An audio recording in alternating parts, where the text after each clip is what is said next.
live here from Watkins, Glen International. This is the CEO of Bread Grand Prix. I'm Josh Copperl. I'm joined by Dawson Allen. Dawson, race number 2 of the playoffs here, the Slide Job Racing League. It's at a road course, 1 hour race. How you feeling about this? It's definitely going to be a change of pace from what we saw the past couple weeks with those, regular oval races having to go right and left, and also coming to a track so historical like Watkins Glen, crown jewel race, if you will. Coming into tonight, it should be fun. It's going to be a real wild card for a lot of these guys that are going to be down below that 4th place points position to see how things shake up for them and how they're able to recover.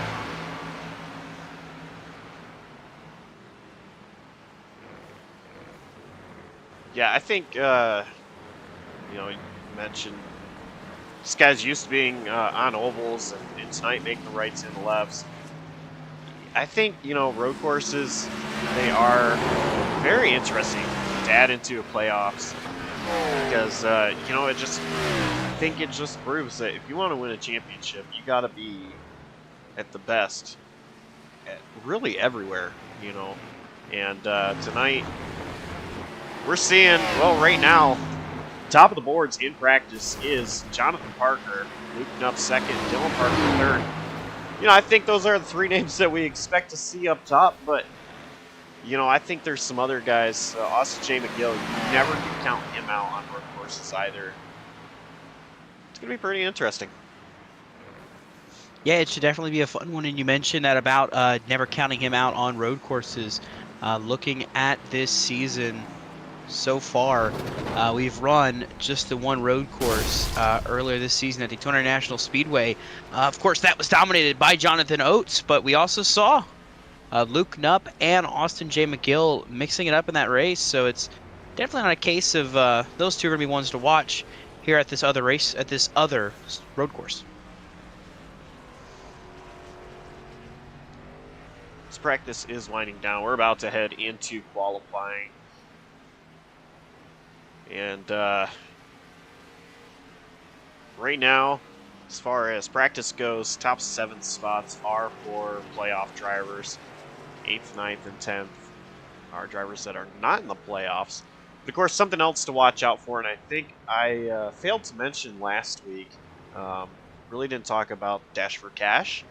Christian Pacheco, right now, highest of the 4 drivers that are eligible in tonight's race for the Dash for Cash race in itself, and it was Dane Cruz that won last week's Dash for Cash event. It's going to be interesting to keep an eye on and follow along as practice concludes here. We get ready to head into qualifying. It's going to be a lot of fun to see how these drivers are able to navigate this road course tonight in terms of qualifying, especially with the way qualifying on a road course works. Yeah, and I'm glad you brought that up because this track has track limits. And, if you just as so much as to go over the track limit, it'll invalidate your lap. The first area that these drivers are really going to have to watch out for is heavy braking getting into turn 1. That is one area that, if you put all 4 tires past the curbs, then it'll invalidate your lap. The other is turn 6. And that's another area. Heavy braking down a long straightaway. So right now, looking on the track, the first car to pull off of pit lane is going to be the 21 of Austin J. McGill, or at least one of the later, I should say, excuse me. The first that actually pulled off was Christian Pacheco. Brett Bennett just behind him. So, group qualifying is definitely going to be a lot of fun to watch how these drivers are able to navigate, trying to keep a clean lap while also avoiding each other as this progresses.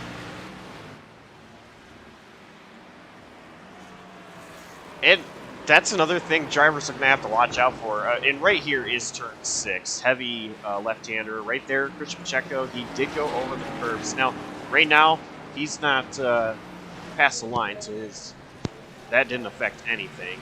right here. He's coming across the finish line.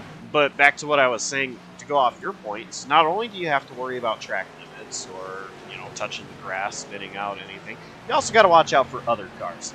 Because right here, you see how close Pacheco and Brett Bennett are. If Christian Pacheco has issues, spins, and Brett Bennett happens to touch him, even if Brett doesn't really get all that much damage, it's going to affect his lap, regardless. It won't count.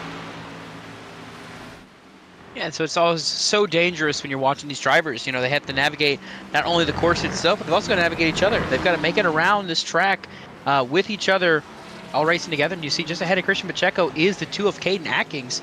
So now even Pacheco, who got out first into clean air, is going to have a car ahead of him. You see Atkins sliding a little bit there on the exit of the carousel, just trying and trying and trying to navigate his way through this track to make sure he can make a clean lap that'll be able to put him a time on the leaderboards. Looking back in the background, Luke Knupp had issues through the S's. He has hit the wall. Noah Mayeri as well had issues, had to reset, so they won't set lap times. Look at the first 2 are going to be Christian Pacheco and Brett Bennett. They will be the first to post lap times in this group qualifying session, or will they? Pacheco does not get a lap time, but 2 drivers did, Brett Bennett and Dylan Parker so far, and now Gabe Cazzola as well crossing the stripe has set a lap time. Yeah, and actually I noticed coming off turn 6, he did go over, Pacheco he did go over those curves, and so I'm not surprised to see that lap was invalidated out of Gabe Cazzola. If there's one guy here that's happy to be at this racetrack, I'd say it's going to be Dylan Parker, currently sitting at the fastest time right now with a 1:12. He is a 2-time winner at this racetrack, winning back in Season 6 and last season's race at this very racetrack. So looking to see if he can add a 3rd Watkins Glen win to his name here tonight. His other road course finish this season was a 3rd place run at the Daytona road course, so he is looking to see if he can keep building and keep heading towards some more road course wins here across the season. Dylan Parker really impressed me last season on the road courses. If you remember Sartaj Man, Dylan Parker and Sartaj, had one fun battle to watch at Circuit of the Americas. Sartaj Man ended up coming away with the victory in that one, but then, as you mentioned, Dylan Parker did win this race last season, and I'm pretty sure it was in dominant fashion too. Dylan Parker was absolutely the car to beat, and nobody was able to.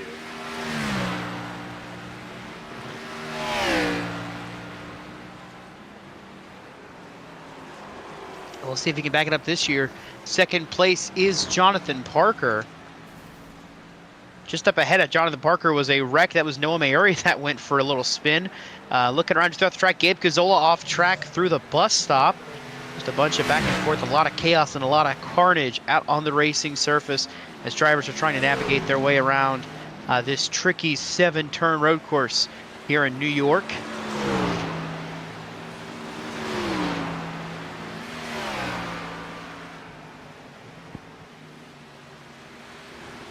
Watching Jeffrey Armstead right now. He does not have a lap time yet. Coming through the bus stop.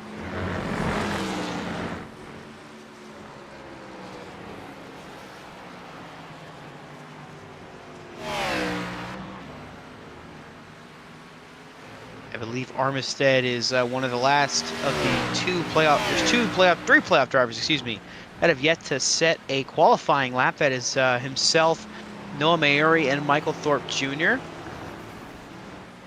Mayeri having issues, but Armistead, and right behind him I believe is Thorpe as well, looking to see if they can come around and set lap times here.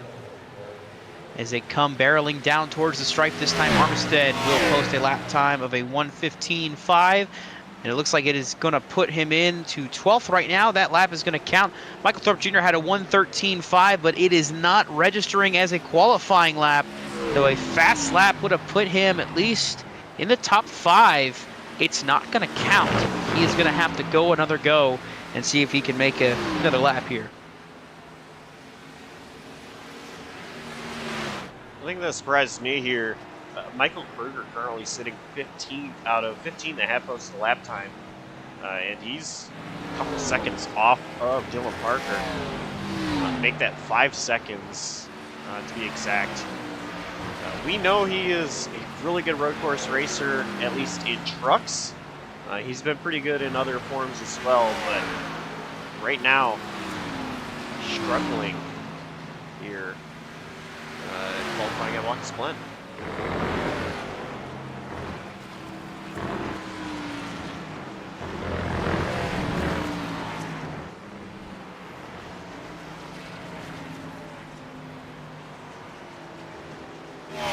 So Thorpe that time posts a minute 13.6. That is going to be a good enough time to qualify. He'll start 6th as it stands right now. I believe Austin J. McGill just crossed the stripe and improved to 3rd fastest on the board over Ethan Fonseca Moreno, driving that number 43 machine.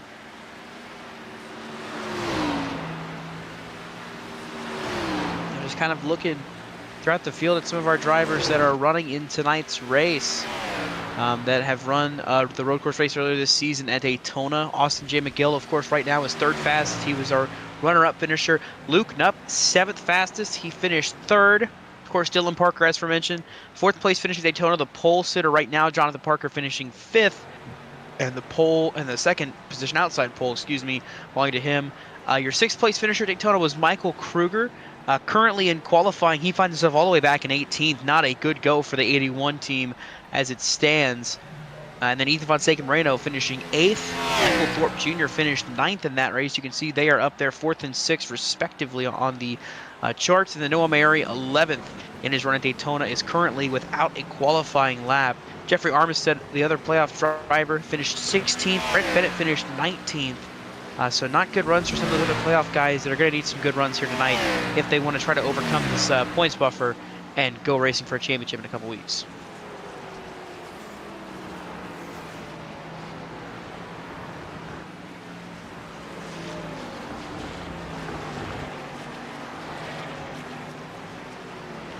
I'm keeping my eye on Michael Kruger. Coming across the line, I'm just going to put him P12. 114, 17. I'm sorry. I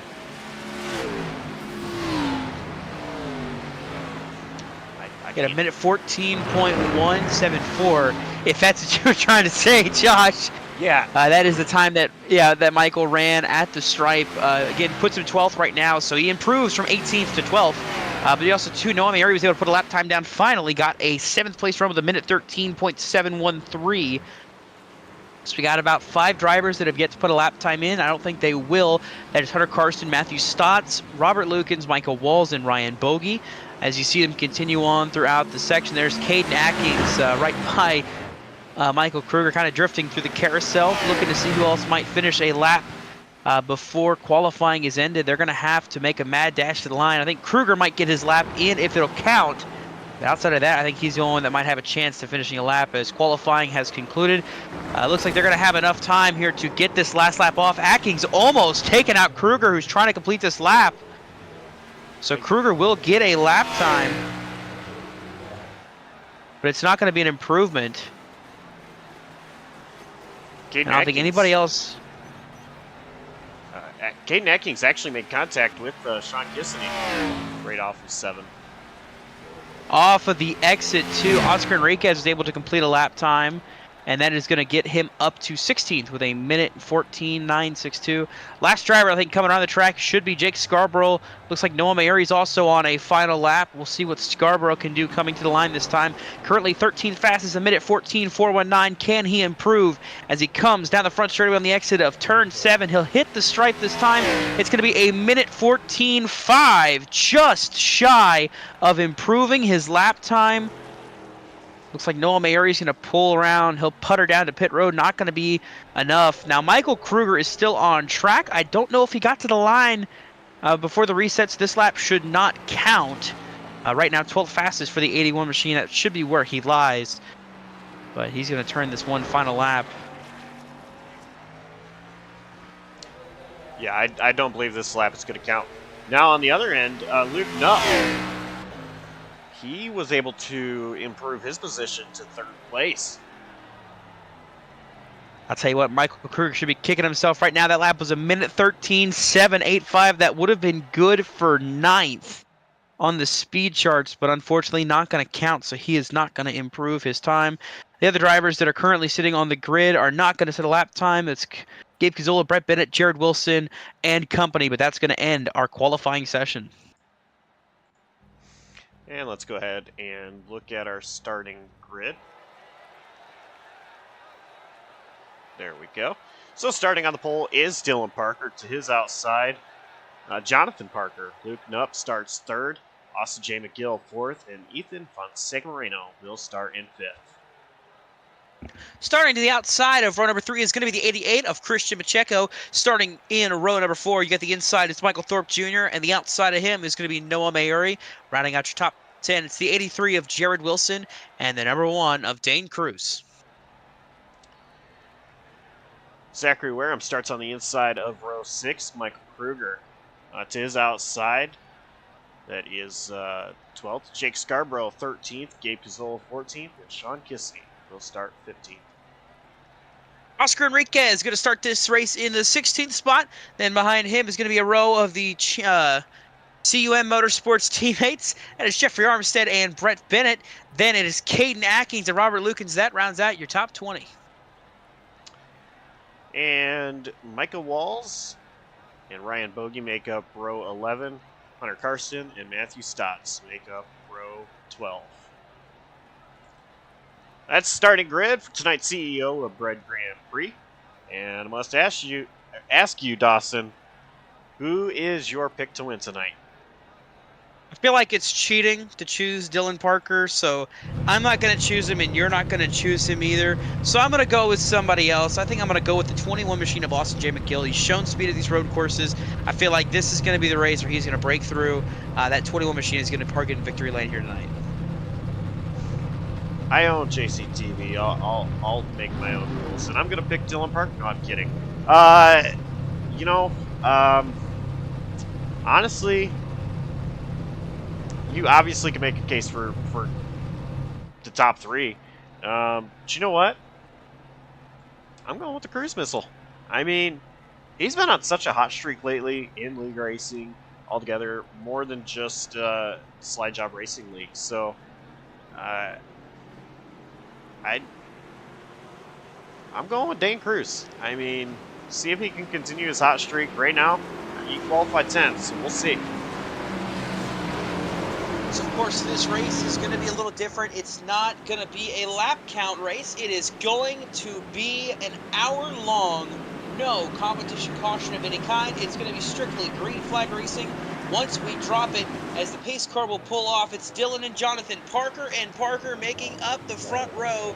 They'll head towards the zone, and the CEO of Bread Grand Prix is underway here at Watkins Glen. And Dylan Parker did not get going there on the restart.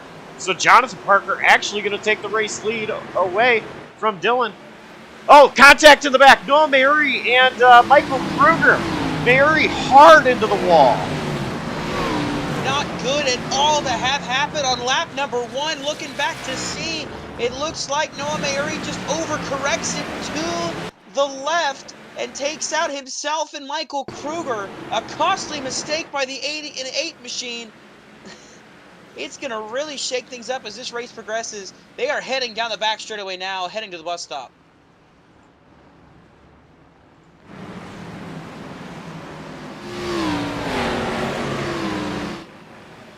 Oh, more issues. Caden Atkins around the carousel. Ooh, that's a bad spot to be, too. He's going to be able to get it back rolling. Michael Walls having issues as well.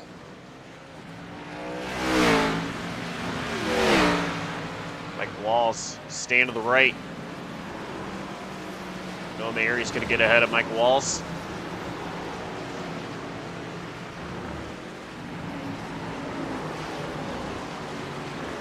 Right now, Jonathan Parker leading this field, but here comes Dylan Parker just behind him. Now, the thing I want to make a note of, Jonathan Parker was not the pole sitter, but he was able to get ahead of Dylan Parker. Not sure what happened to that 3, but a slow start stacked up the inside line pretty much and allowed Jonathan Parker to get the race lead. You know, I'm wondering, I did see Luke Knupp right there on the back bumper of Dylan Parker, and I'm wondering if he may have... Oh, we got in the S's, Jeffrey Armistead's around.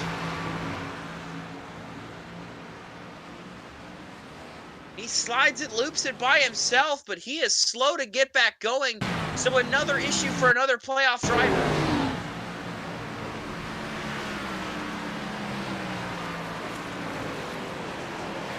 Kate Nackings went back out on track.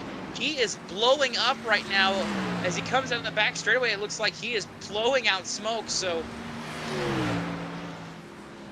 just more issues. Matthew Stott's around as well on the exit of the carousel. Just chaos here in the first few laps. Kate Nackings, I'm not sure what he's doing.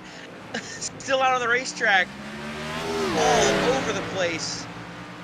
This is just hectic. This is chaos. This is slide job at its finest, I must say. Oscar Enriquez bringing his car down pit road.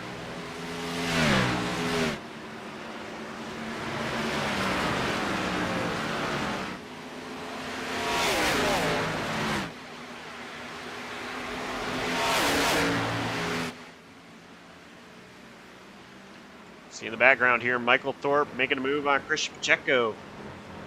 Put Thorpe in 6th place. Just behind that, Sean Kissany moving up to 12th past Gabe Gazzola in the 18. Looks like another issue further back. Robert Lukens dropping back some spots, letting Noah Uri and Michael Bowles go. It's just been hectic. This race has been already. We're just barely rolling, and this race has just brought us a ton of carnage. We've still got about 56 minutes to go.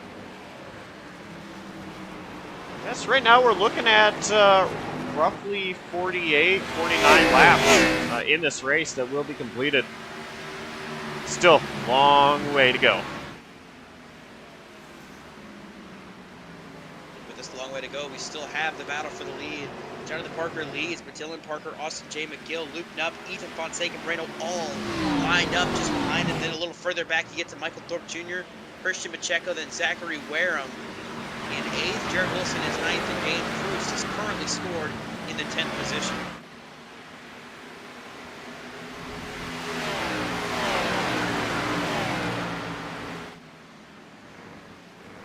Austin J. McGill putting some pressure on Dylan Parker. Dylan Parker actually a lot better there into the bus stop than Austin J. McGill was. So able to pull away just a little bit.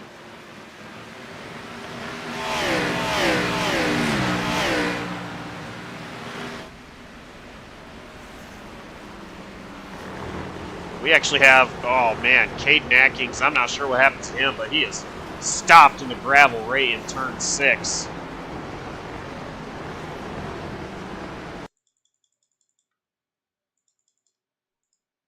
He was blowing up. He drifted it into the inside wall. It seems like now he just kind of parked it in the gravel. His night was already pretty much done on lap 1. So he's going to end up just out of this one now. Battle on track right now for 13th. Michael Kruger getting by Gabe Gazzola, who continues to slide a little further back.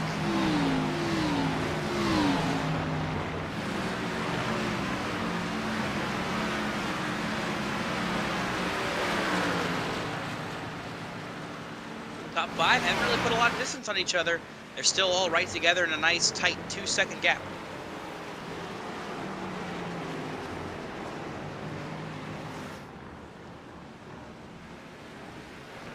This is interesting. Seeing these guys this close to each other.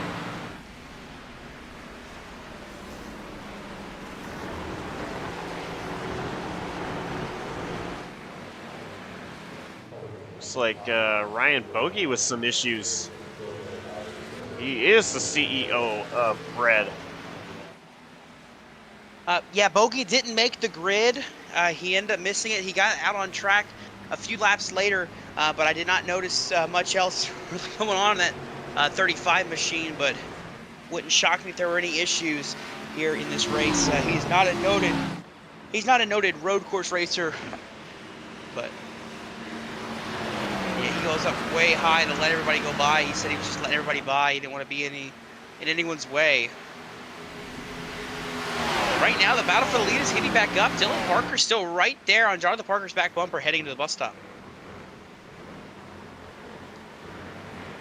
I think Dylan's just being patient here. He knows this is a long race. He doesn't need to put the heat on the tires, make any mistakes.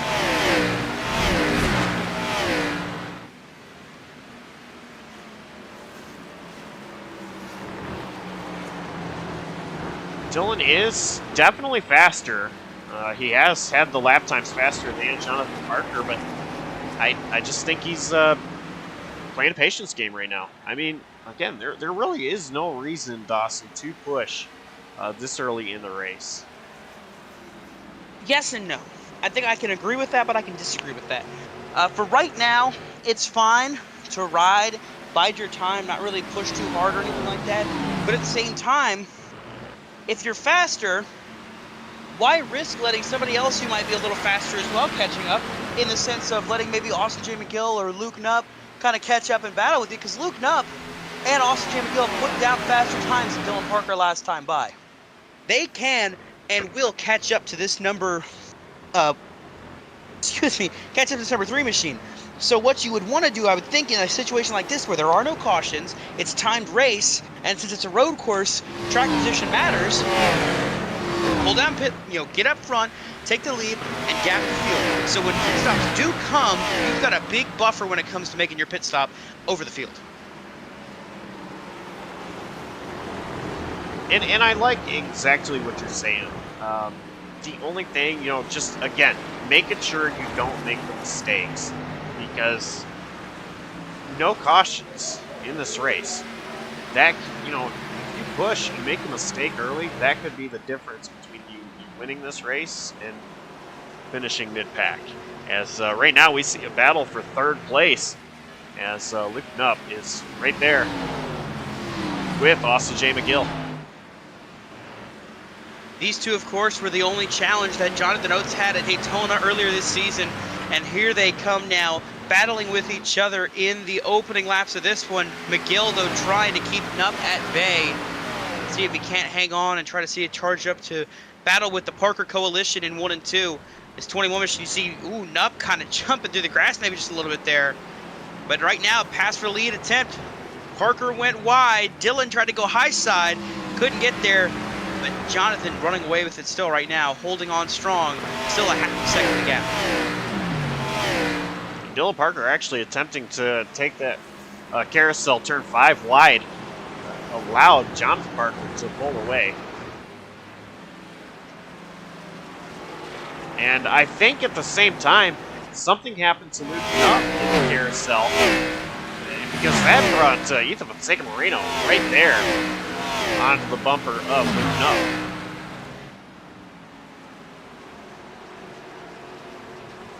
Doesn't look like he got a good exit on the carousel. Looks like maybe a little bit loose getting off of it, so he had to catch it, and that cost him some time through 6 and 7 that allowed the 43 to catch up to the back bumper of the 5. Luke Knupp, though, still hanging strong as Moreno tries to put pressure on him. Moreno's going to look a little wide there off of the S's, pull to the inside. He's not close enough to make a move. It can be very sketchy trying to make that pass happen in the bus stop.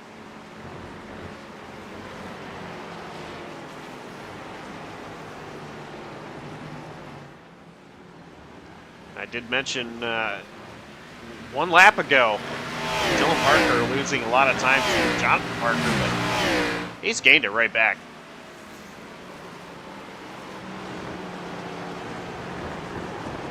Issues further back. Dane Cruz had to miss the bus stop, blew right by it. So he dropped a little bit of time. Back in 11th position.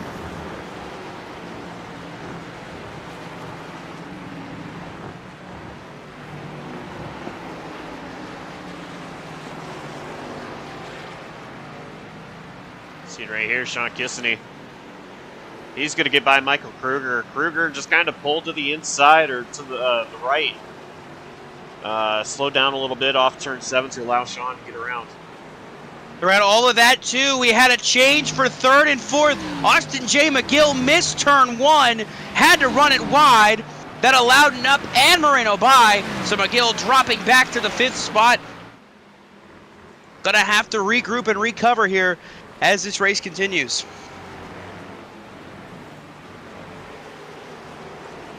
And Ethan Fonseca Moreno, he is now in 3rd place as a result of that. He's got a lot of pressure from Luke Nupp. Head down into turn 6. Nupp is going to be the inside.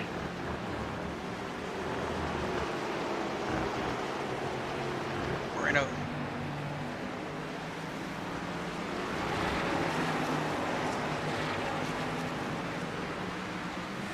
Luke Nupp was able to get that position away from Ethan Fonseca Moreno. Yep, so Nupp back up to 3rd.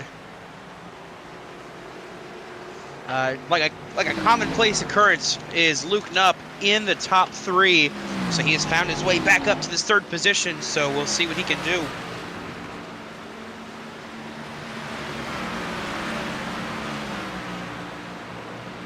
But still, the battle for the lead still raging on. Dylan Parker is not letting Jonathan get away.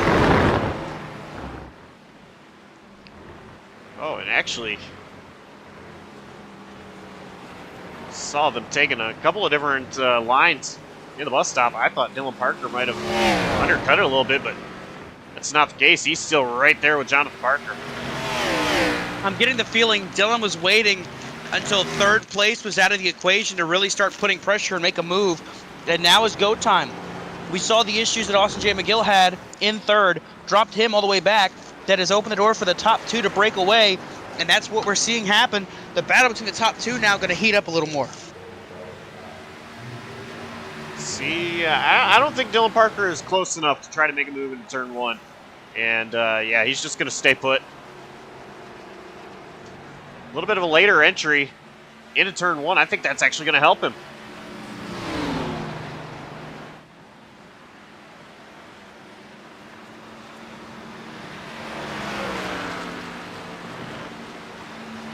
Dylan is so much smoother through the S's there. He's not going to make a move just yet.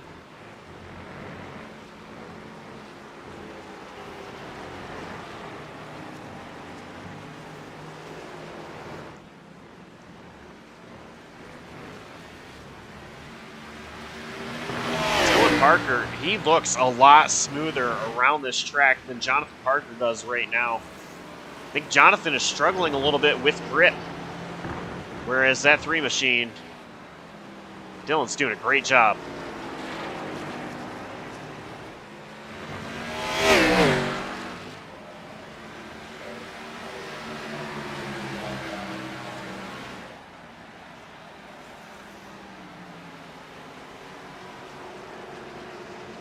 But still no move has been made out of Dylan Parker. Try to get it past Jonathan Parker.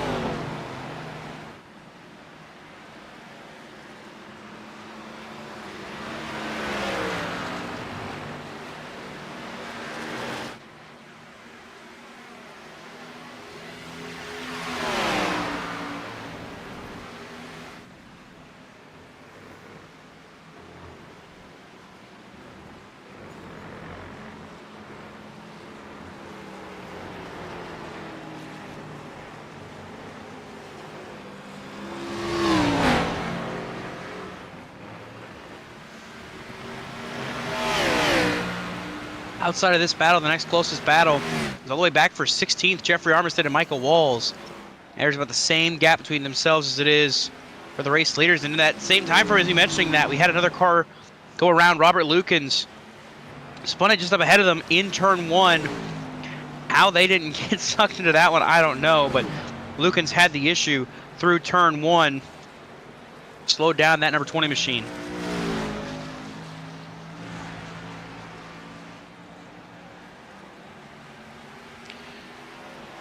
Not too far ahead of the race leaders either. These guys are starting to catch some lap traffic. The first one they'll get to, by the looks of it, is Robert Lukens. Lukens is still on the track too, so that's going to be really big for our race leaders to catch up. Lukens just exiting the bus stop. These guys just entering the bus stop.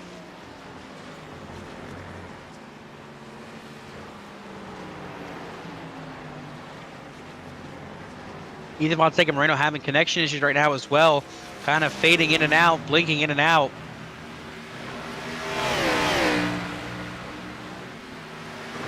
Currently fourth. One of our playoff drivers could be another issue. Keep your eye on.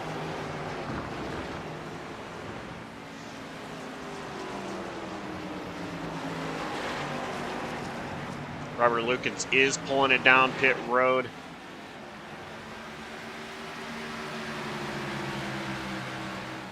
So next car that these leaders could potentially get up to is Noah Mary, who is currently in the second turn of the S's.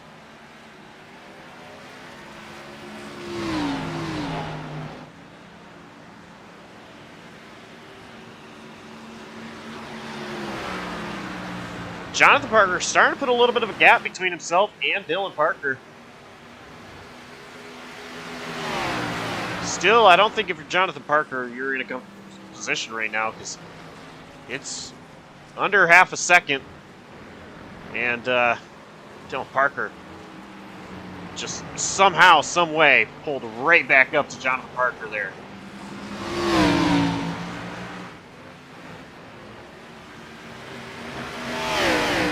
Just cannot fully get away. Still right there with him. And I want to give an update too. Oscar Enriquez had made a mention. He started and parked tonight.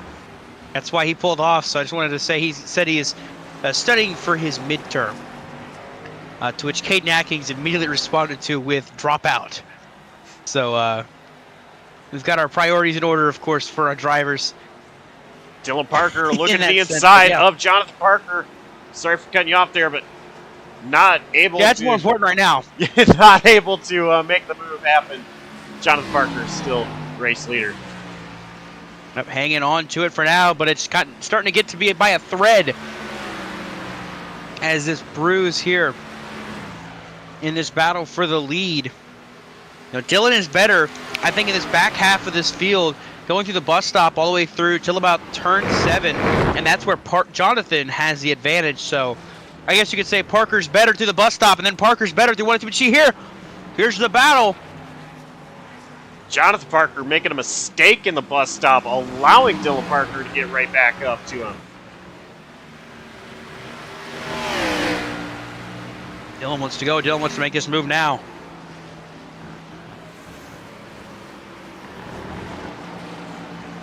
These guys see lap car Noah Mary just ahead. Well, Mary, he's going to pull down pit road.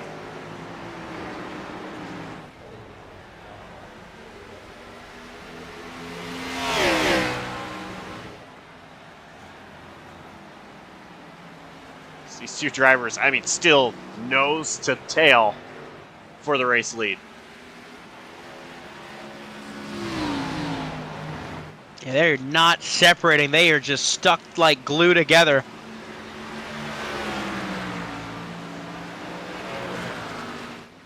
It must be the last name that keeps them so close together in these races.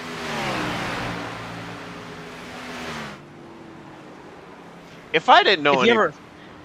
Go ahead. Go ahead, Josh. You say your point first. I was going to say, if I didn't know any better, I think these two would be brothers. I mean, they both are incredible racers, and of course having the same last name helps, but no, they're not related at all. No relation. Dylan is all over the back of his 48. He is ready for that one mistake that Jonathan makes that gets him the race lead. But in all of this, that's also allowed Luke Knupp to slowly close this gap. He has been faster than the two leaders these past couple laps, so that 5 machine is going to make it a 3-car battle soon enough. Yeah, I've been paying attention to that as well and watching that gap. Jonathan Parker going to lock it up into the turn 1. They make contact! They gather it back up. Dylan Parker takes advantage and takes the lead, but this also allows Luke Knupp to close in.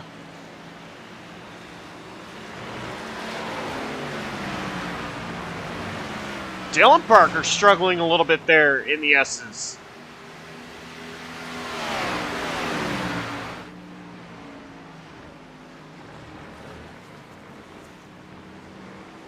Just a crazy battle there that was.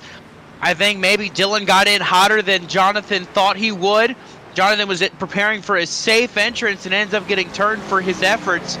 Another car in pit lane right now, Sean Kissany, Noah Mayuri as well, Ryan Bogey are all on pit road right now.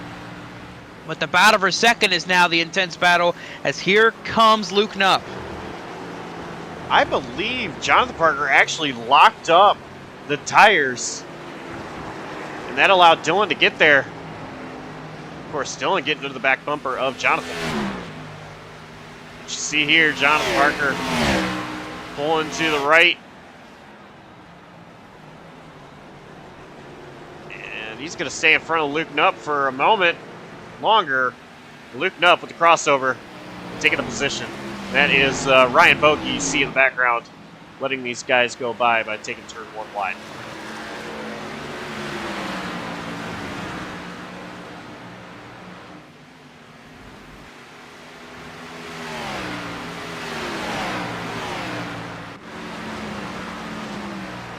Battle for 8th.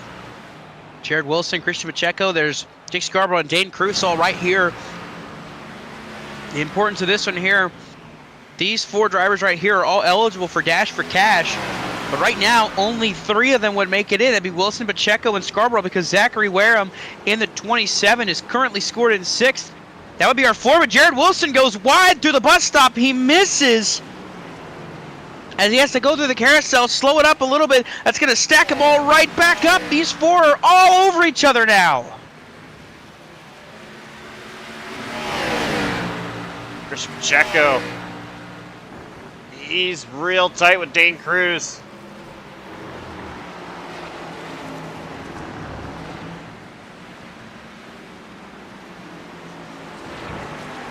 Fighting to keep that 10th spot, because as it stands, that would be the last point, and there goes Dane Cruz.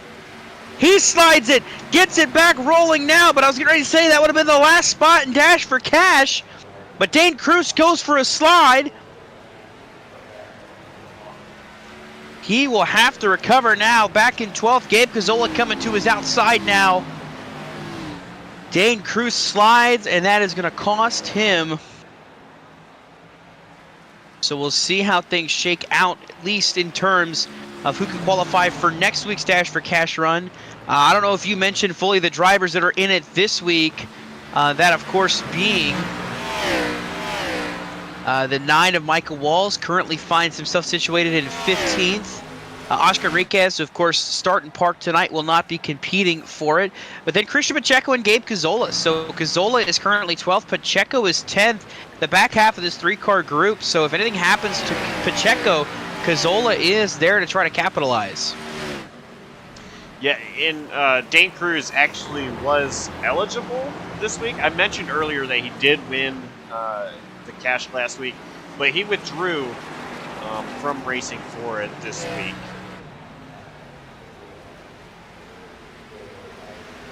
Which might sting a little less since he just spun out there. But well, I think it's fair. I understand wanting to race for the cash and everything.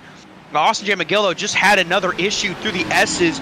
He's got Zach Ware and Michael Thorpe Jr. on his back bumper now. But I was going to say with the Dash for Cash, I mean, him doing that, I mean, he's already locked into the championship battle. So, you know, why not let somebody else get a chance to win it? So he's going to do that. So just come out here and race for fun. But right now we got another driver on pit road. This is a playoff driver. Brett Bennett has pulled onto pit lane. Not far behind him is going to be his teammate Jeffrey Armistead. Got to be a strategy call here by Circumference Ultimate Motorsport to pull down pit lane this time by here on lap number 21. Yeah, and this is just before halfway, too, in the timed race. Of course, as we mentioned earlier, this race an hour long instead of any laps long. There's still 33 minutes left in the race. So I do believe this is scheduled. Brett Bennett can take 4 tires and full tank of Sunoco fuel, pull off pit road, and I think Brett Bennett is good to go the rest of the race. We had another issue for another playoff driver as well. Michael Thorpe Jr. went way wide in turn number 6. Cost him a ton of time. He is back to 7th right now. He's still got a gap before Jared Wilson in 8th can catch him, but a costly mistake by the 34. Going to drop him back a little bit further in the pecking order. And while all that's going on, you'll never guess, some guy named Luke Knupp looking to make a move to the inside of Dylan Parker for the race lead.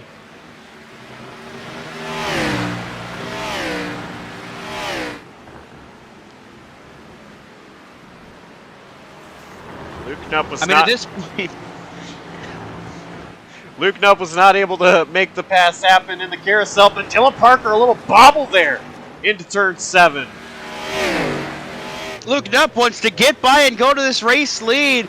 I mean, it's been pretty much a case of every other race it seemed like Luke Knupp was winning, but Dylan Parker was the winner of the last 2 in a row. So now Luke is trying to say, no, let me show you who the dominant car this season has been. Another issue, Michael Thorpe Jr. went wide again in turn 6. That time it cost him 3 more spots. He's back to 10th. Continuing to falter is this 34 machine.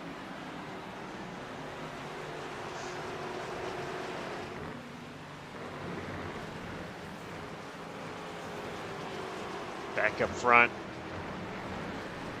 Luke Knupp not as close to Dylan Parker as he was just a moment ago. But I mean, you look, these top 4 drivers under 3 seconds of each other. And that may seem like a lot, but you see all 4 of them in the picture.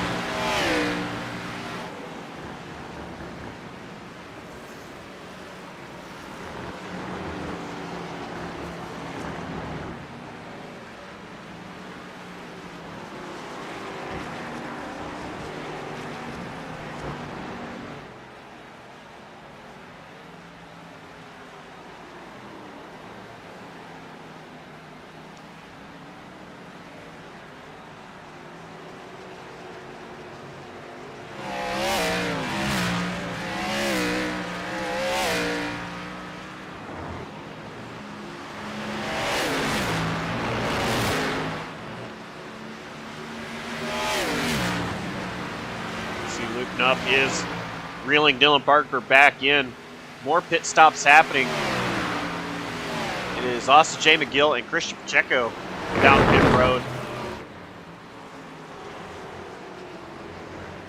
Only a matter of time before the leaders start pit, but Luke Knupp better exit out of the bus stop than Dylan Parker. Luke Knupp is right there on the back bumper of Dylan Parker.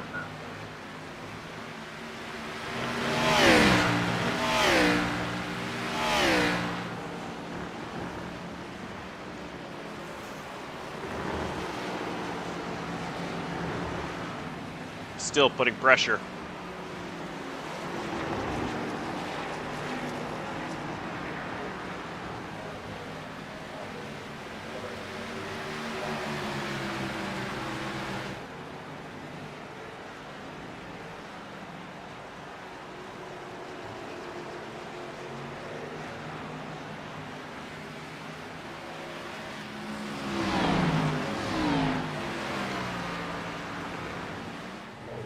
Michael Kruger had a moment in the S's just a few seconds ago.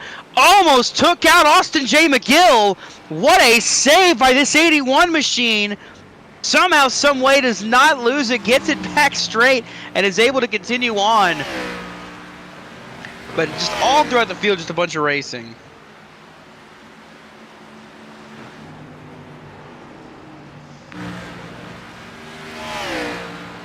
There's a battle for 7th happening as well, but staying up front, Luke Knupp, he's right there.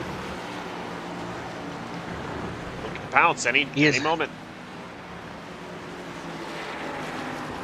He is not letting Dylan run away.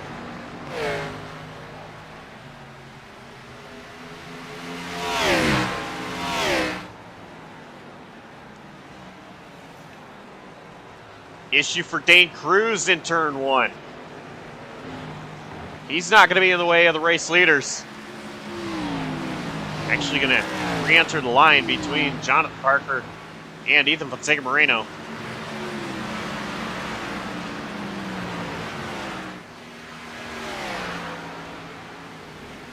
Jared Wilson, Jake Scarborough down pit road.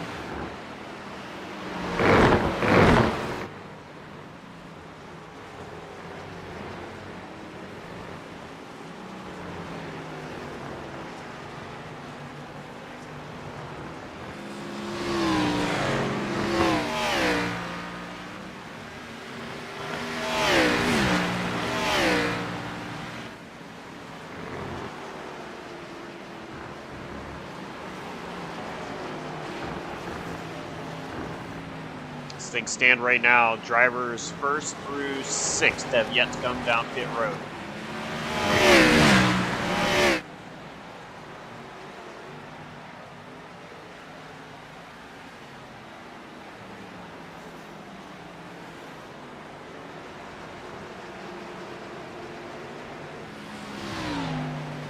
Gabe Cazzola exiting just beside Luke Knupp.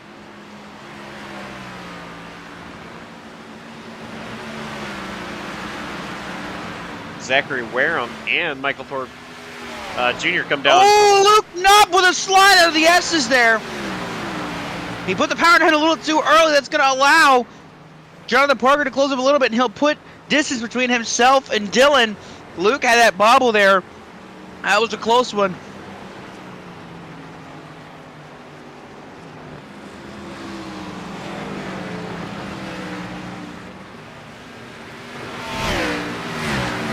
I think it's about time these guys, especially Luke Knupp, thinking about tires.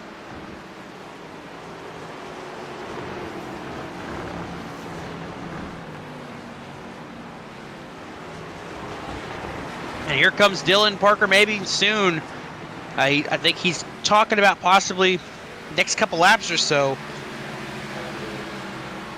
Just keeping our eyes on it, see how long they go and when they finally do pit.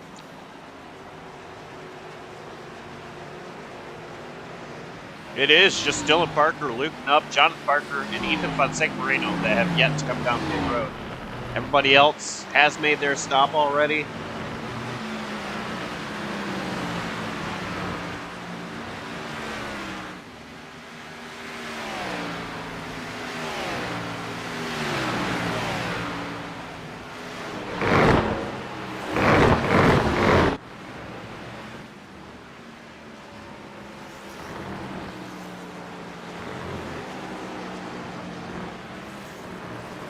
This group of cars. Oh, Wilson! Jared Wilson goes for a spin on the exit of turn 6 in the gravel trap. Got to gather it back up.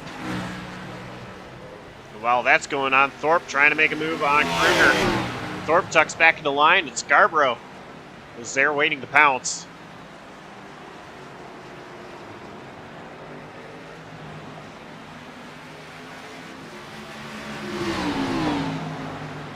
Thorpe now making a move once again on Michael Kruger, side by side in the S's. Give the advantage, I think, to Thorpe on exit of the S's here. Scarborough trying to go with Thorpe. Kruger kind of boxed in there.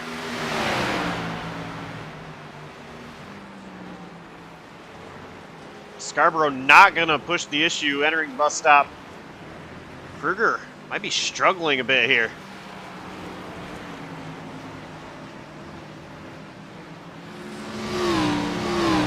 Is now starting to pull away, and Scarborough all over that back bumper of the 81.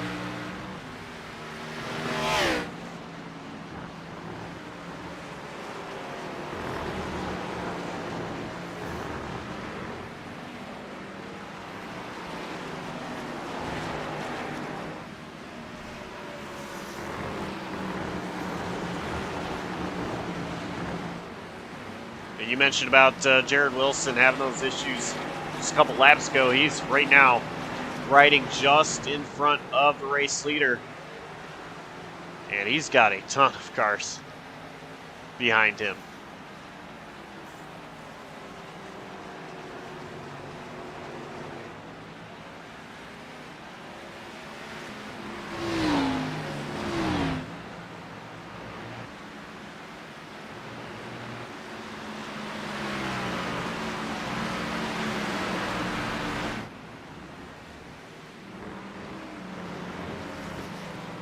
Scarborough. Issues trying to exit the bus stop. He had a big slide.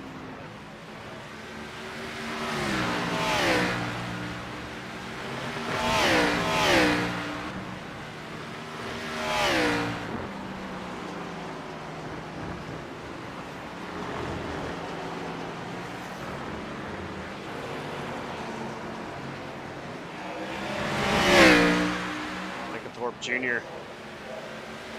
currently trying to pass under Karsten. Karsten, this is not a battle for position. Karsten's just going to hand it over to Michael Thorpe Jr. Karsten's currently 17th, 1 lap down. Thorpe trying to pull away from Michael Kruger and Jake Scarborough. Top 4 still yet to come down pit road. Dylan Parker continues to lead, looping up, and he is pulling away. Gap now just a little over 1.3 seconds.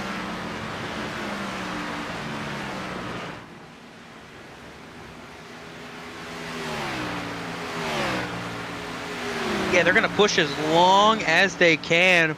It's going to be interesting to see just how long it's going to be until they finally do pull it down pit road to get those tires and fill it up with fuel the rest of the way to make it to the end of this race. But I mean, we're estimated to have about maybe 20 laps to go, give or take.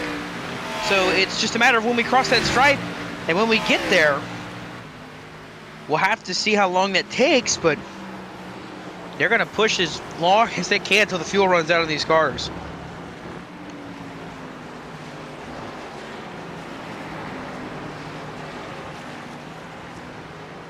And it's got to be coming soon. I don't know how long these guys can actually run. But I know they won't be able to make it 49 laps.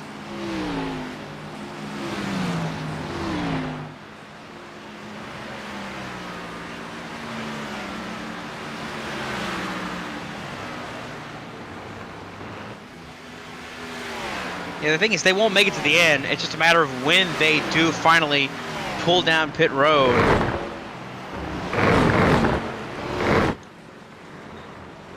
Yeah, they're still stretching it as long as they can, so we're going to have to wait and see when they finally decide to call it quits, pull down pit road, and make that stop. It's also a question to see, too, that everybody that pit already, how things will cycle out for them at least. Austin J. McGill, the earlier pitter of the top 5 that were running up there, he is currently 49 seconds back of the race leader. So we'll have to see how far he can cycle forward, if any, once these drivers finally make pit stops and we finally get back going.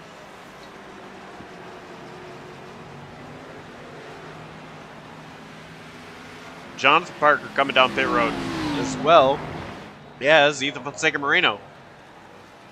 And then there were 2. I have to imagine it'll be this upcoming lap or maybe next lap for Dylan Parker looking up.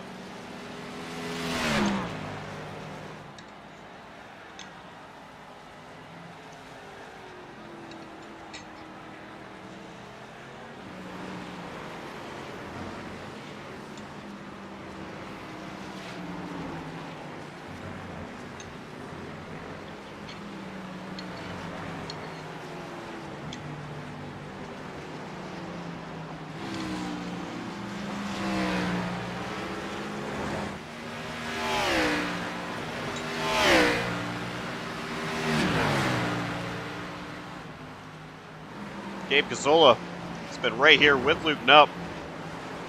Cazzola's a lap down, but I saw him get super loose there, sideways off the carousel.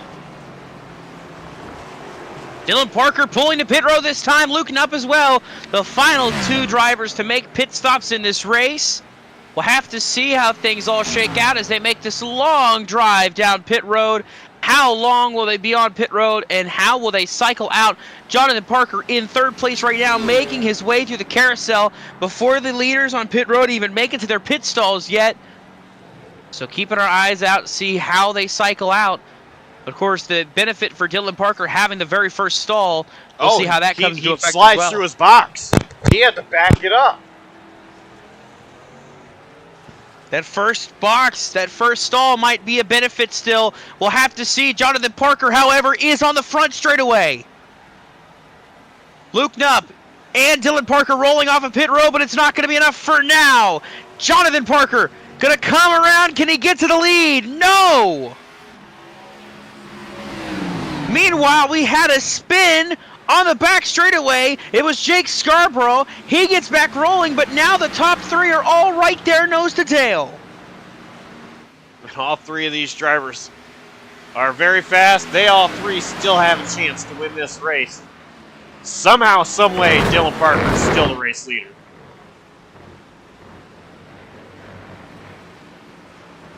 Luke Knupp was right on his tail, couldn't get it to work though. He's going to have to reset and try again. But Jonathan Parker right there with him as well. You said he slid through his stall. I mean, I called it out too. That first pit stall is a big benefit. You know, if you make a mistake, you could still pull right off and get a good advantage. And he was able to do just that. So he maintains this race lead.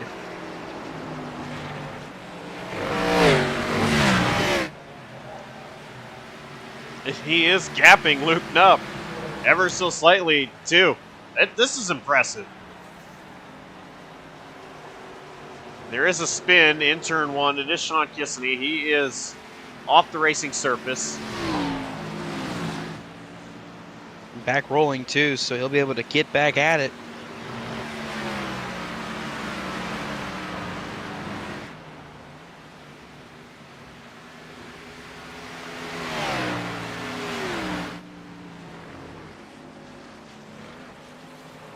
Dylan Parker, he wasn't fast as Luke Knupp last lap, but this is the first up-to-speed lap that these drivers are going to have, so we'll see how this shakes out for them. Battle in turn one, maybe a little contact. Jared Wilson runs Christian Pacheco wide and gets by, so here's how this is going to work out. The battle for the Dash for Cash right now is between 10th and 11th. They're not too far off from each other. Gabe Cazzola is not far now from Christian Pacheco in this battle for the Dash for Cash for today.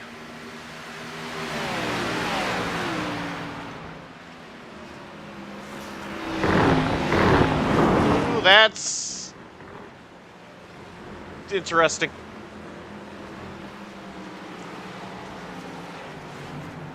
Hunter Carson, he was trying to stay out of the way there, and I applaud him for doing so. But he kind of put Gabe Cazzola in an interesting position entering the bus stop. Oh, we had another issue for another driver. Sean Kissany had an issue. Spun it around in turn one. Somehow got it back straight and rolling, but what a spin that was. Meanwhile, as well, another playoff driver, Michael Thorpe Jr., pulls down pit road again. Looks like it's going to be a two-stop for some drivers, possibly. But one of them, of course, is going to be Michael Thorpe Jr.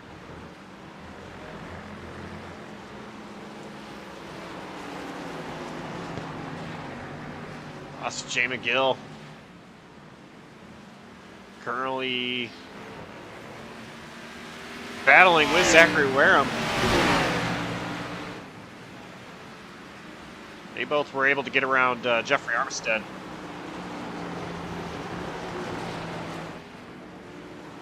Race leader passing Brett Bennett now.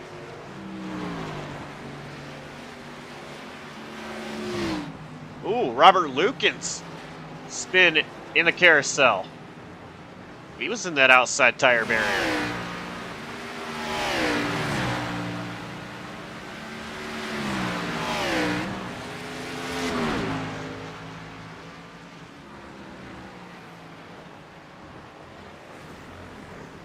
Luke Knupp has gotten around Brett Bennett. Jonathan Parker going to make a move, get around Brett Bennett as well.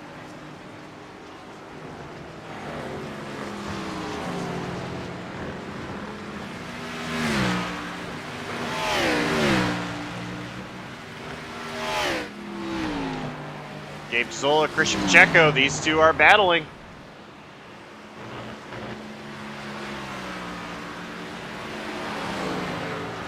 And Cazzola's right there, the battle for the dash for cash. Oh, Cazzola slides, or Pacheco slides a little bit on the S's. Side by side to the bus stop they go.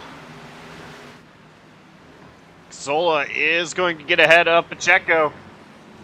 I think they both messed the bus stop up a little bit, but I think Zola messed it up a little less than Pacheco. Now Zola's going to try to pull away as Pacheco issues in the carousel. He is sliding. He is fighting that car. Now gathering it up off turn 5.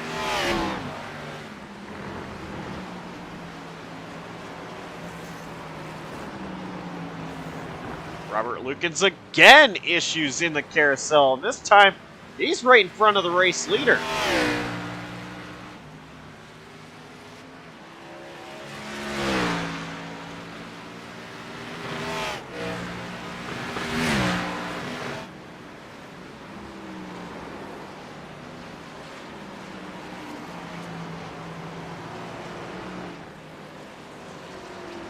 Robert Lukens, I believe he is going to pull it down pit road. He is.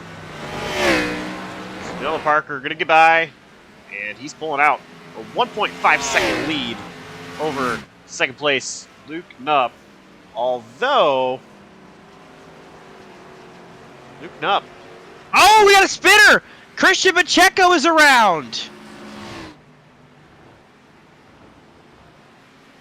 Still trying to get back going at the top of the S's. He gets it back straight as the race leaders are approaching. Pacheco with an issue in the S's. Sliding, and spinning out. And he is going to miss the bus stop here to get out of the way of the leaders, it looks like. But the big thing about that, too, that doesn't just take him out of winning this week's Dash for Cash. That's likely going to take him out of even participating next week. The way things stand, because right now it looks like it's going to be Wareham, Wilson, Cazzola, and Scarborough, the top 4 non-playoff drivers. So we've got a battle for the lead. Yeah, I'm not sure what happened to Dylan Parker, but wow. Luke Knupp able to get past Dylan Parker. Putting up in the lead now. Oh, you know what? As we focused on Pacheco, Dylan Parker missed the bus stop. Oh, goodness. We were too focused on the wrong thing. Brett Bennett spun out, finally decided to join in on the fun, and he has spun in turn 6. Madness here at Watkins Glen in the closing laps. Dylan Parker might have just thrown this race away as he missed the bus stop. Dylan Parker has been the class of the field. He's got one of my telemetry. The telemetry you guys can't see is saying roughly 9 to go, which you guys are seeing is saying 11 to go. Either way, there is just under 10.5 minutes left in this race. Dylan Parker still right there with Luke Knupp. Right now, Knupp has the position. Let's see how this plays out. Ryan Bogey got turned in the S's by Brett Bennett. Bogey was trying to let Bennett by, ended up turning himself.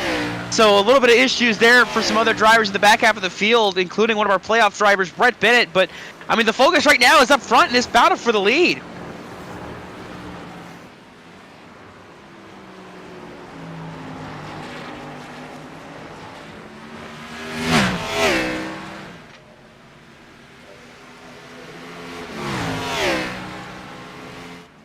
And that time by, it was Dylan Parker that was faster than Luke Knupp. Not by much.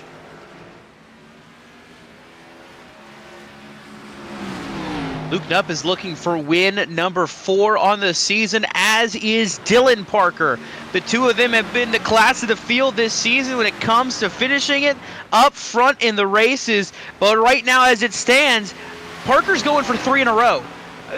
Dylan Parker is looking for his 3rd straight win here in the Slide Job Racing League. And we look back for Luke Knupp. You got to go all the way back to North Wilkesboro. He was the winner there. Then he finished 2nd the next race in Chicago. Then the next race he finished 3rd in Michigan. So the way things are kind of building up, it's kind of perfect, you know. He's not going to go back to 4th. He's going to go back to 1st or maybe even 2nd. We'll see how this kind of shakes out for this 5 machine as these minutes wind down. Luke Knupp, a little bit wide there in 6. Dylan Parker is right there with Luke Knupp. Not going to be close enough to make a move in turn 1. Don't look now. The close enough to fastest lap of the race right now on the track. Third place, Jonathan Parker. He has got a faster lap than the top 2 leaders right now. He is hoping they start to battle some more so he can reel them back in. Right now showing it about maybe a second and a half back, but he can close it up if these two start to battle some more.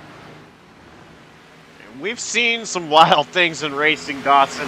These two even make contact, spin out, hit each other. This race could be in Jonathan Parker's favor. You know, there's one race I always think of when we come to Watkins Glen when it comes to iRacing. That race, of course, I'm thinking about the 2012 Watkins Glen Cup Series race. Of course, that was the year Marcus Ambrose go on to win that wild last lap finish between himself, Kyle Busch, and Brad Keselowski.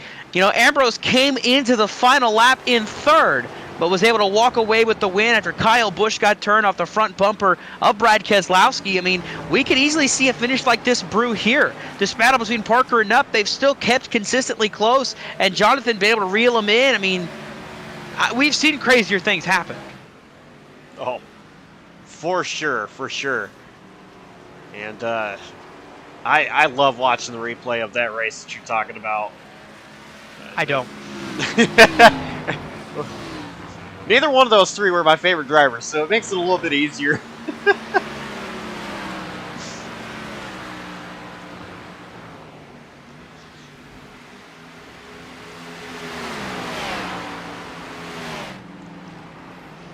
Dylan Parker just holding strong. I think, you know, it's a case of some areas of the track, Luke Nupp is better. In others, Dylan Parker better. And Luke Nupp pulling away just a little bit over Dylan Parker.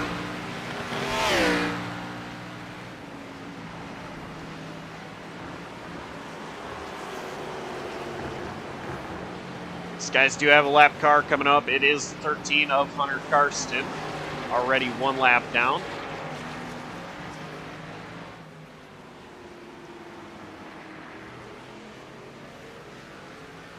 And I'm seeing roughly about 5 to go on my second monitor. ATVO ticker says 6 to go. But there are 5 minutes and 32 seconds remaining in this race.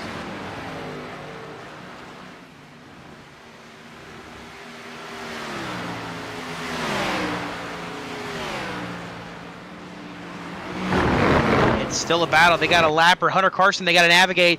They have issues going through the grass in the bus stop. Hunter Karsten going to try to get out of the way of Jonathan Parker here next, going through the carousel, but the battle for the lead still within about a half a second. It's just neither driver wants to give this one up just yet.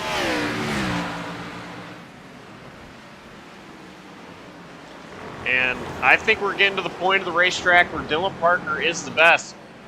You know, it's now under 5 minutes left in the race. How much is Dylan going to pressure Luke now?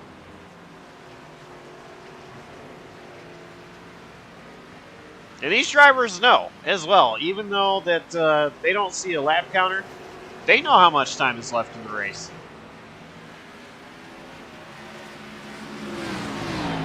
Yeah, I mean, the minutes don't matter. You know when it's go time, no matter what. So we'll see what happens and how things shake out for the leaders. But, you know, it's go time for now. Jonathan Parker starting to fade back just a little bit here compared to the race leaders, but it's still on between Dylan Parker and Luke Nupp.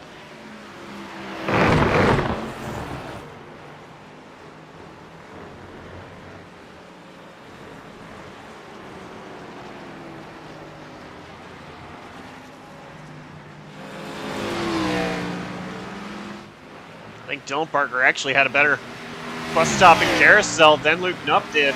I think that's where Luke Nupp has been a lot stronger than Dylan Parker.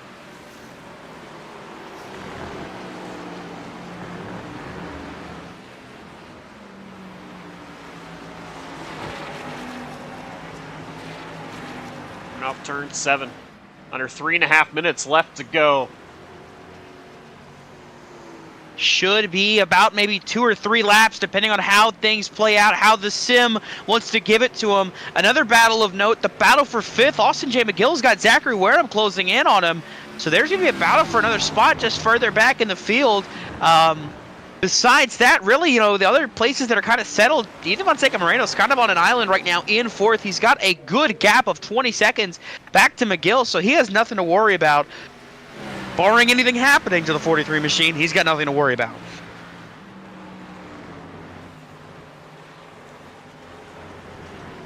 Nope. Sent it into the bus stop. Had his hands full. To have his hands full on the carousel exit, here comes Dylan Parker once again. 2.5 minutes remaining.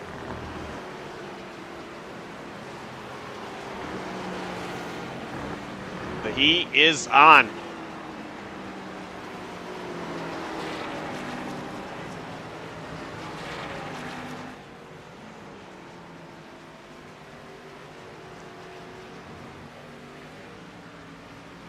Dylan Parker needs to be just a little bit closer. Try to make that move.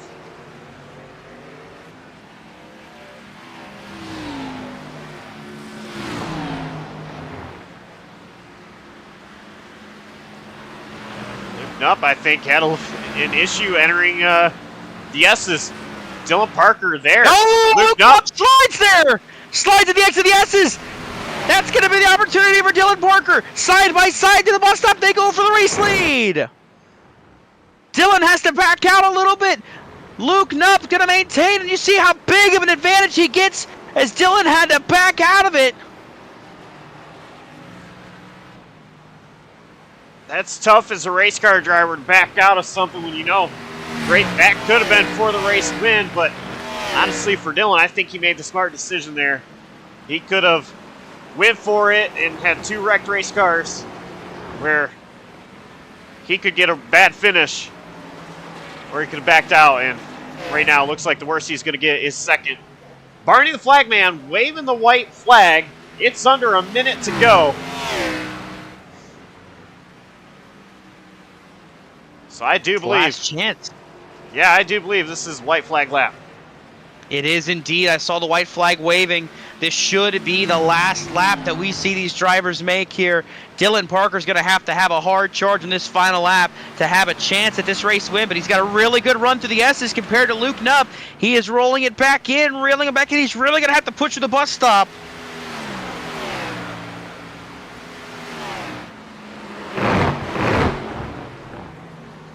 Oh, he is. The handful for Dylan Parker going through the bus stop trying to catch Luke Nupp.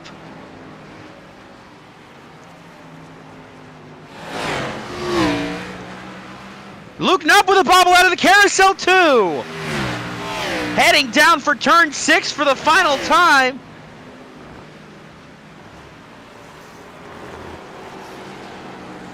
Nice and clean there for Luke Nupp. Dylan Parker's going to loop it. You see the wrecked car, Michael Walls is well back there, but Dylan Parker trying to fight to get to the start-finish line. He's going to crash as he spins. Luke Nupp will win the CEO of Bread Grand Prix. Jonathan Parker will take home 2nd. And to the line, Dylan Parker still manages to come home 3rd.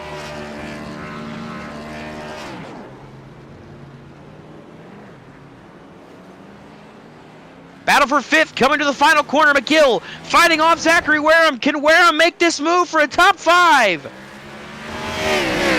He bobbled, McGill he got loose. Slides. Couldn't get there. McGill takes home 5th.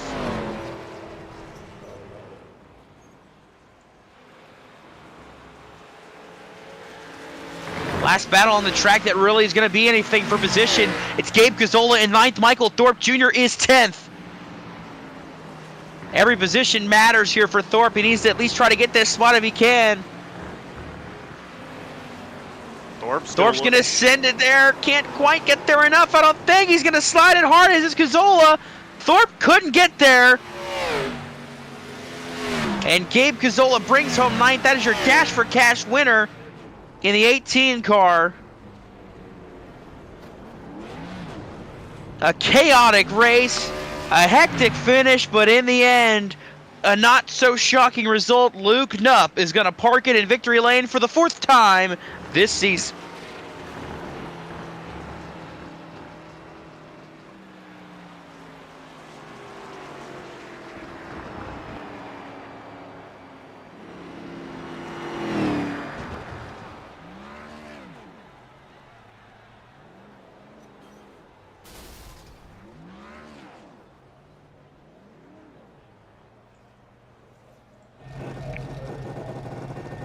Luke Knupp gonna park it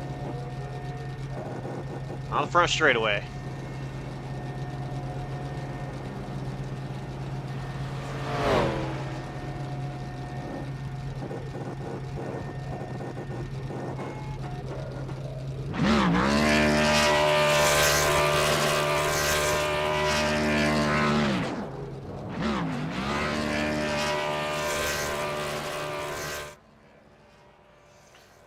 So, once again, I want to give a big shout out to Dawson for all he does. He is gone for the night now. Of course, Dawson moved to third shift, and so he is not able to do these much anymore.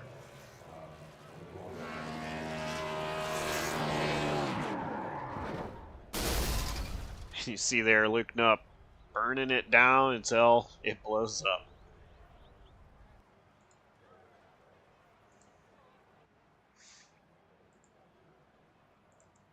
So let's take a look at the results page. Luke Knupp with the win. Jonathan Parker gets second. Dylan Parker third after a spin.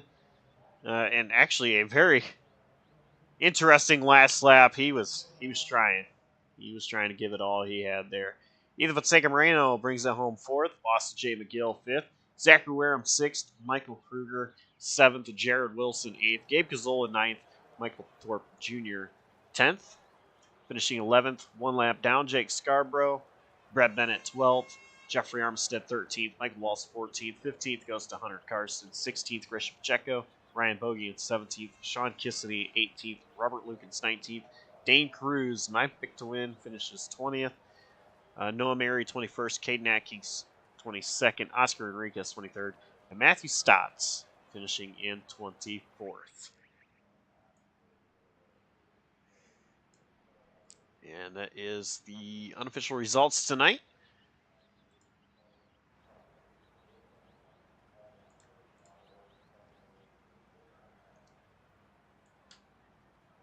And let's go ahead and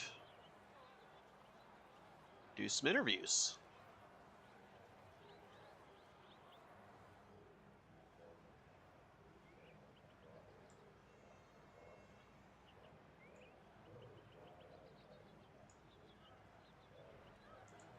Hey, Dylan, you got a copy? Hello? Yeah. Hey, third place finish tonight. You gave it all you had there on the last lap. But, man, what happened? You had the lead, and an issue happened ahead of you. Were you reacting to that and just missed the bus stop? Or what happened that ultimately lost you the lead? It was just a misjudgment. I was looking ahead of me. It doesn't really. Wasn't completely focused in one of the most riskiest corners on the track, so it was just my fault. That move lost me the race because after getting behind Luke and with how the dirty air was playing with the car, it made it tighter. It was just not going to happen to get behind him because if I was in front of him, I could drive away, but if I was behind him, it was almost impossible to pass for some reason tonight. So if I didn't make that mistake, would have been able to get another win, but I guess you can't win them all. And also, on your pit stop, I noticed that you just went past your box just a little bit. Had to back it up, but you still were able to get ahead of Luke Nupp and Jonathan Parker. What was going through your mind there? How hard were Well, you pushing? right then, I wasn't really pushing that hard. I was just going with the flow, making sure my tires didn't get overheated because I was doing something under the pit stop, so I was a little not completely focused on the pit stop. Um, so, I mean, it was just one of those things where this track you have to just be smooth and patient with your tires and be very technical. And it just one mistake. I mean, I had it won. If I didn't make any mistakes, and I made one mistake, that lost me it. All right, sponsor shout outs. Who would you like to thank? I'd just like to thank PPM, Noah Maori, and everyone who makes Slide Job happens, and thank you guys for having a broadcast that's good quality. All righty. Well, thank you, and we'll see you next week. All right, see you. Dylan Parker, your third place finisher here tonight. And let's see. Oh, I overlooked his name.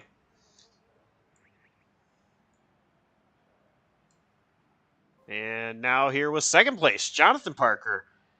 Jonathan, you started second place, but on the initial start of the race, got a really good jump, got to the lead, and led some laps. Walk us through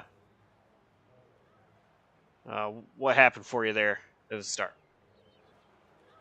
Yeah, like you said, I got a great start, and just all I wanted, my goal was to be in contention for the win, because I'm still trying to figure. I have only done a handful of road course races, really, and I just don't really know how to really manage these races as well as I do on ovals yet. And I just pushed a little. I just set my tires too hard at the beginning of the race, and got me on the back foot compared to Dylan. Dylan was a little faster than me, and then he got into me a little bit and got my tires overheated and let Luke get ahead of me, and he ended up winning the race, which is crazy.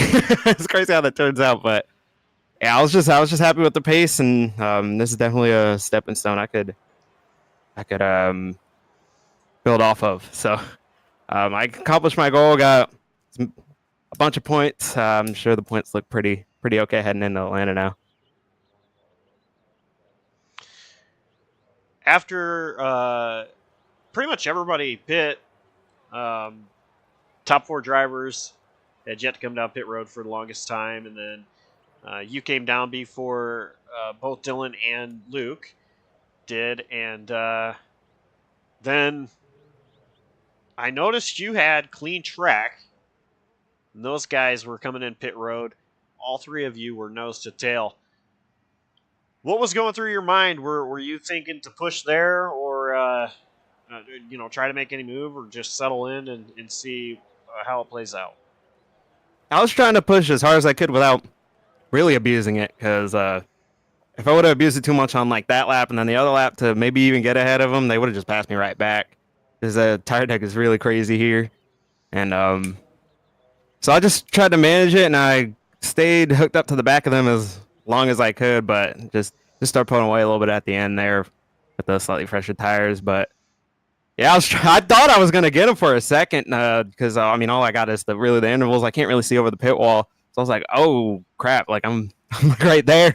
But just what was that? Literally just 2.5, maybe 3 car lengths away from getting both of them, really.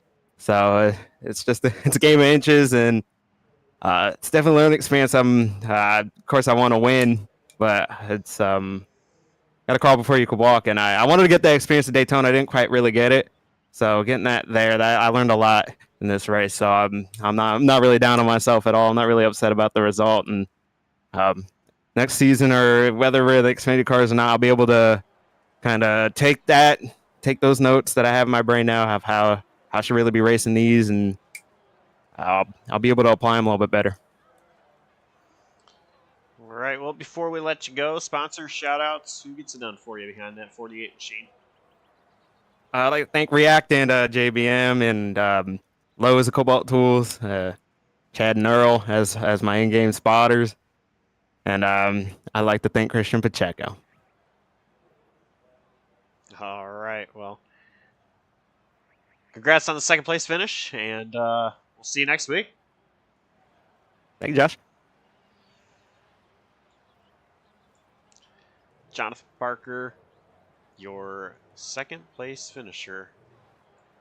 And now I'm going to teleport. Well, there we go.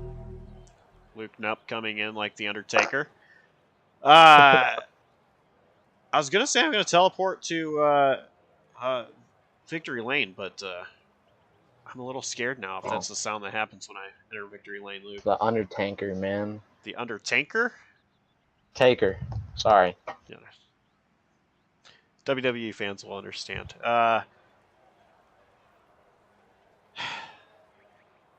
WrestleMania 26 still leaves a very bad scar in my heart.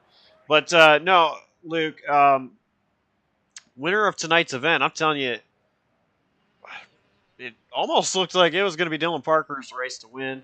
A mistake out of him handed you the lead, but still didn't come easy after that. Still had to work for it. And just how was this race overall for you? It was probably my best ran road course race I've ever done. I think I only missed one corner. Actually, I missed two. I had to slow down one time in the bus stop. I missed that one. And that was early, though. Luckily, Johnny, I think on the first stint, ran his tires off a little too much. And finally had clean air and caught the two of them. Passed Jonathan once he got passed by Dylan. And then kind of was just following Dylan till the pit stop. I knew he was faster than me. He really wasn't pushing that hard. So I was just hoping for a mistake. And then with like 8 or 9 to go, I hit the fence in the bus stop. Same as Dylan, just a lap sooner. Didn't hit it as hard. And then Dylan hit it the next lap, and he got to slow down and had a little bit of damage. And thankfully, I just kind of rode it in from there. He still was pushing really hard behind me, so super stoked to take the win, especially in the playoffs. Haven't won in a few races, so hopefully start another set of momentum. But yeah, this one feels good. Yeah, and talking about some momentum, we have only just 3 races left. Atlanta, the old version of Atlanta, Talladega, and Homestead. Of course, Talladega, I mean, anything can happen there. So, we look, a win here, Watkins, Glen. Michigan last week, a good finish there. Atlanta, the old version of Atlanta. So, how are you feeling about that? The old surface, something that really can wear the tires down very quickly. Feeling good. I love the older surfaces. On the sim with these B cars, you really gotta be careful with it and be easy. It reminds me a lot of Darlington, just with how the track surface is. So, we were fast there, got second earlier this season. So, just gonna have to practice a little bit probably, and then hopefully get another good finish, and then we can have a stress-free Talladega. That's the plan, but we gotta just keep this momentum rolling. A third and first, start the playoffs off is awesome. All right. Well, before I let you go, sponsor shout outs. Who do you have to thank?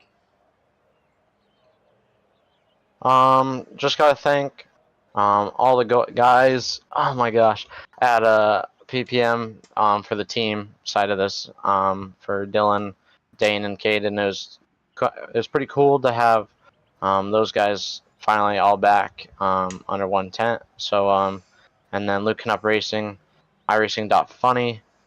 You guys for all your support, and then Moreno Designs for making this. Ethan had a good finish tonight as well. And then, everyone else, thank you. All right. Well, Luke, congrats on the race victory tonight. And looking forward to seeing you go try to get back-to-back at Atlanta next week. Yep, that's the plan. And I also want to shout out Ryan Bogey. I know this was his race, so hopefully he sends me some Wonder Bread. Yeah, actually, I was just about to ask you what kind of bread do you like, but That answered that, huh? that did. All right. Congrats on the race win, Luke. Yep, thank you.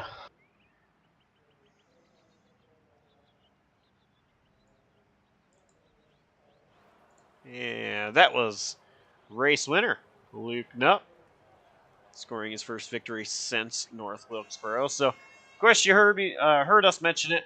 Atlanta Motor Speedway next week. Of course, the old version of it, not the new Super Speedway type version. So, I'm really looking forward to that. And that's one thing I like about iRacing is it does allow us to see car track combos that you don't see in real life, and also visit tracks that have changed or don't exist anymore, like Atlanta Motor Speedway changing to the form that it is now. But upcoming in 2 nights, the SAC Coast to Coast Cup Series visits Martinsville Speedway. They are starting their mid-season tournament where a bunch of drivers, 32 exactly, going to be fighting for some money ultimately over the next 4 races, where some drivers get eliminated. Go from 32 at Martinsville down to 16. We'll have 16 at Chicago Street Course, 8 at Indianapolis Oval, and final 4 at Charlotte, before they then head into their playoffs, which start November 9th at Road America.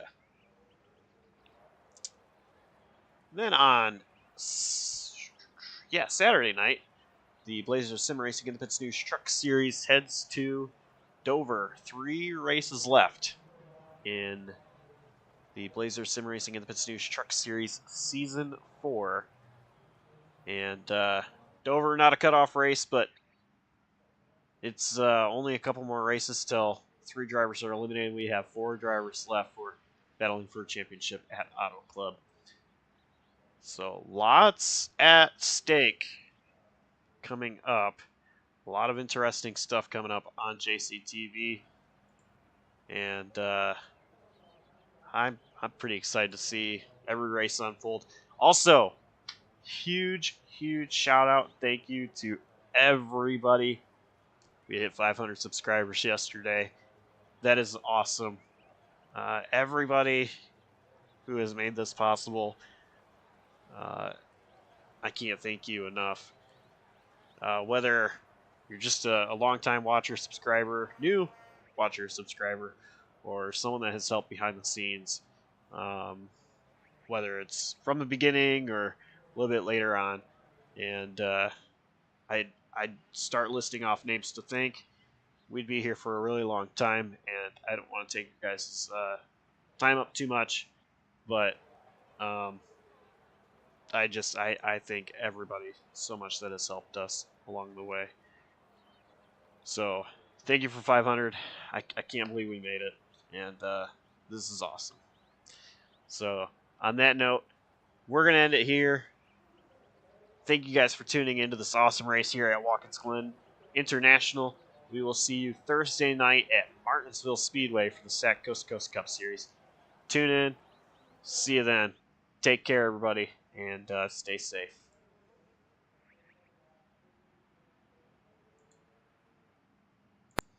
It's all I can afford right now. When it struggles to start, no, it won't turn over. But he was laughing when I signed the deal. The distance between point A and the end of the day, it feels like forever. Well, maybe I'm just asleep at the wheel, running on empty. Gas ain't cheap. Can't change the tail light. There's something I can do for me. Oh, I'm fixing that tail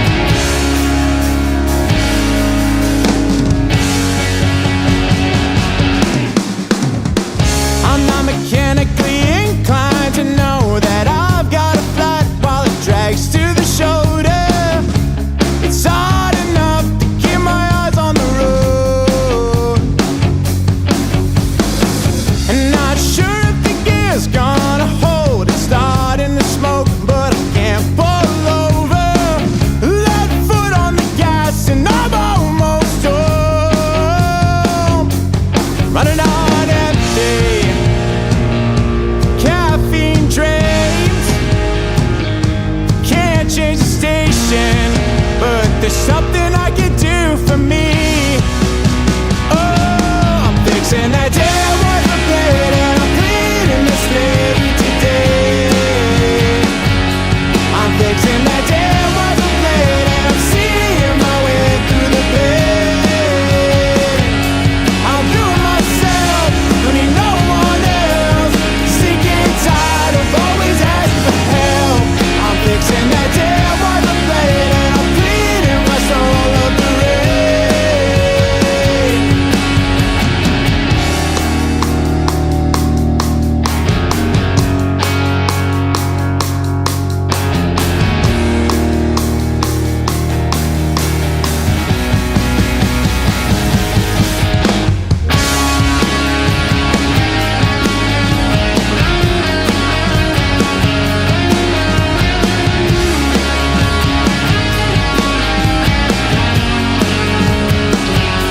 I'm fixing that damn wiper blade and I'm cleaning the slate today.